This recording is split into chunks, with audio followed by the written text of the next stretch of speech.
হেলাল ভাই অত ঘুরে বালুগুলি আমরা তো আসলে বালুগুলি কার?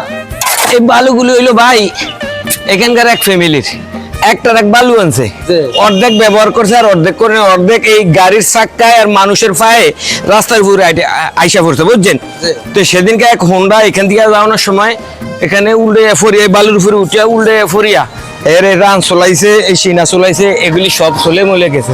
এখন চিন্তা করলাম যে মানুষের যাতে ক্ষতি না হয় তা আমি তো হুদ্দ বয়ে রয়েছি বালুগুলি একটু গলে দেই। ও আচ্ছা, আপনি গণকল্যাণের জন্য কাজ করতেছেন? জি জি জি। গণসেবাকে বলে এটা। তো ঠিক আছে, ধন্যবাদ। আল্লাহ আপনারা হায়াত দুক, নেক হায়াত দুক, আল্লাহ আপনারা আরো বড় মনের মানুষ করুক। হ্যালো বন্ধুরা, এখন বালু গোলানো হয়ে গিয়েছে, এখন আর অ্যাক্সিডেন্টের ভয় নাই। এই যে দেখুন এখন যে কোনো গাড়ি যেতে পারবে, 2 চাকার গাড়ি 3 চাকার গাড়ি, কোনো অ্যাক্সিডেন্টের এখন আর কোনো ভয় নেই।